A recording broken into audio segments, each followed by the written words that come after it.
सम्पूर्णमा नमस्कार। म सन्तोष जोशी। म चाहिँ आज बैतडी जिल्लाको पाटन नगरपालिका वडा नम्बर 6 स्थित रहेको रामेश्वर ज्योतिर्लिङ्गमा छु। विशेष गरी मकर सङ्क्रान्तिमा यो रामेश्वर ज्योतिर्लिङ्गमा स्नानका कार्यक्रमहरू लगायत कार्यक्रमहरू हुन्छन् र मेलाको पनि आयोजना गरिएको छ।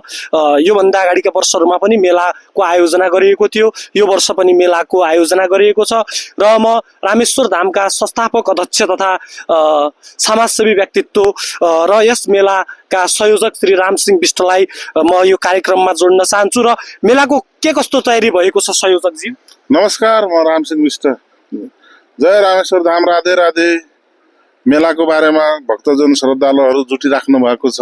मन्दिर सरसफाइदेखि लिएर नदीको सरसफाइ, तटबन्ध नुहाउने स्नान गर्ने पौडीहरू, अनि माथि श्रद्धालुहरूले चन्दद्वारा सङ्कलन गरी डेन्टिङ पेन्टिङको कार्य सुरु भइराखेको यहाँलाई अवगत गराउँछु। साथै मकर भव्य मेला मनाउने हाम्रो उद्देश्य छ।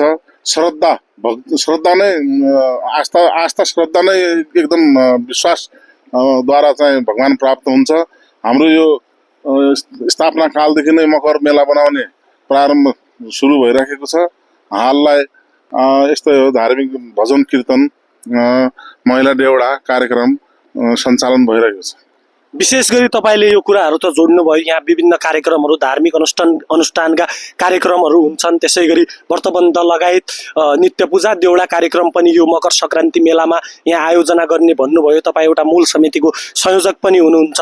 विशेष गरी यहाँको स्थानीय वासीहरूको र यहाँको स्थानीय सरकारको यो धामप्रति र यहाँको मेलाप्रति के कतिको चासो रहेको पाउनु भएको छ तपाईँले?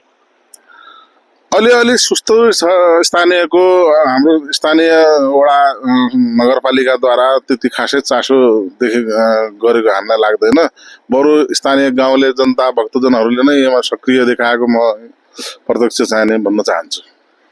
विशेष गरी तपाईँलाई म नेपाल सरकारका मोहन शरण देवाचार्य प्रथम जगद्गुरु पनि यहाँ आउनुभएको थियो र स्थापना कालदेखि नै मानसखण्डमा उल्लेखित भएको तीर्थ हो। र यहाँ विशेष गरी भक्तजनहरू यो मकर सङ्क्रान्ति मेला र माघ महिनाभरि कुन कुन ठाउँबाट भक्तजनहरू आउँछन् र के कस्ता कुराहरू भक्तजनहरूबाट तपाईँले प्राप्त गर्नुभएको छ? तपाईँ त्यो एउटा परम्परागत विषय हो कि यो वास्तविक मनोकामनाका कुराहरू पनि पुरा हुन्छन् जस्तो लाग्छ? यो प्रश्न मैले योभन्दा अगाडि थुप्रै उठेका थिएँ, त्यही भएर पनि मैले यो प्रश्न तपाईँलाई संयोजकज्यूलाई सोध्न खोजेको। वास्तवमा नेपालका प्रथम ऐतिहासिक जगद्गुरु महाराज श्री मोहन शरण देवाचार्य महाराजको अथक प्रयास द्वारा यो चाहिँ हाम्रो प्रमाण सहितको रामेश्वर ज्योतिर्लिङ्ग स्थापना गर्नुभएको हो। त्यतिकै खालि हावाभरमा मान्छेले भन्नभरमा होइन, तथ्य प्रमाण सङ्कलन गरी उहाँको अथक प्रयासबाट, उहाँको मार्गदर्शनबाट यो हाम्रो ज्योतिर्लिङ्ग स्थापना धार्मिक पर्यटक क्षेत्र बनाउने उहाँको उद्देश्य हो। धर्मले मान्छेलाई जोड्छ। पूर्वदेखि पश्चिम महाकाली विश्वभरका हिन्दू आस्था भएका व्यक्तिहरूलाई हिन्दू चाहिँ धर्मद्वारा जोड्ने उहाँको एउटा सङ्कल्प हो। यसद्वारा अब राम्रो गर्नु भएको छ। साथै यो मकर सङ्क्रान्तिमा स्नान गर्दा पवित्र आफ्नो आत्मा हुन्छ। श्रद्धा नै भक्ति, भक्ति श्रद्धा। जहाँ भक्ति श्रद्धा हुन्छ त्यहाँ भक्ति हुन्छ, त्यहाँ भगवान प्रकट हुनुहुन्छ। त्यही त, विशेष गरी तपाईँले त्यो त भन्नुभयो, त्यो त वास्तविक कुरा पनि हो। आध्यात्मिक क्षेत्र आफैमा एउटा हिन्दू राष्ट्रको हिसाबले पनि नेपाल पहिलेका चरणहरूमा आफै व्यतीत भएर पनि आएको छ। र यो धार्मिक स्थलमा कुन कुन क्षेत्रबाट यहाँको स्थानीय भक्तजनहरू मात्र आउँछन् कि अन्य ठाउँहरूबाट पनि आउँछन्?